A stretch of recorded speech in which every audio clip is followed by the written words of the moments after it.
கண்டிப்பா புரட்சி தலைவர் ஆட்சி எடப்பாடியார் தான் மீண்டும் வருவார். விஜய் வந்தா நல்லா இருக்கும். நான் வந்து எப்படிங்க சொல்றது,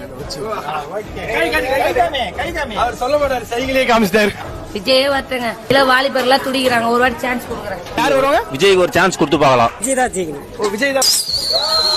விஜய் வந்தா நல்லா இருக்கும்னு நினைக்கிறேன். சரிங்களா? இந்த வருஷம் ஓட்டு போட போறீங்கல்ல, யார் சிஎம் வந்தா முதலமைச்சர் வந்தா நல்லா இருக்கும்னு நினைக்கிறீங்க? ஒரு ரெட்டலையா? விஜய்க்கு ரெட்டையிலுக்கு தான் போடுவோம். நான் விஜய் வரான்னு நினைக்கிறேன். நினைக்கிறீங்க? கம்யூனிஸ்ட் பார்ட்டி தான். நானு கண்டிப்பா நான் கம்யூனிஸ்ட் பார்ட்டி தான் போடுவேன் ப்ரோ. சிஎம்மா வரதை விட நாட்டுல யார் முதல்ல பிரதமரா வரணும்ன்றத முடிவு பண்ணணும் ப்ரோ. டிஎம்க்கு தான் போடுவேன். மக்கள் இந்த தடவை விஜய் வரணும். விஜய்க்கு தான் ஓட்டு போட போறேன். ஏடிஎம்க்கு தான். கண்டிப்பா வந்து ஏடிஎம் தான் வரும். இல்ல விசில் சேர்ந்து ஓட்டு போடுங்க.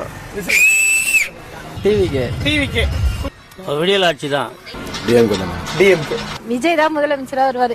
விஜய் தளபதி தான். வேற யாரு? தளபதி தான். எந்த ரெண்டு தளபதிக்கிறாங்க? எந்த தளபதி? இளைய தளபதி தான். இளைய தளபதி. அப்ப விஜய் தான். டிவிக்கே தான்.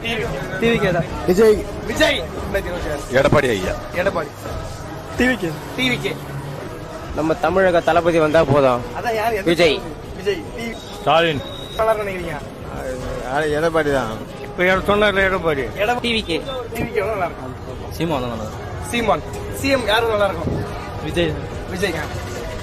யாரும் வராத, நாட்டை ஃப்ரீயா விட்டா போதும். நீங்க சொல்லுங்கம்மா. நீங்க?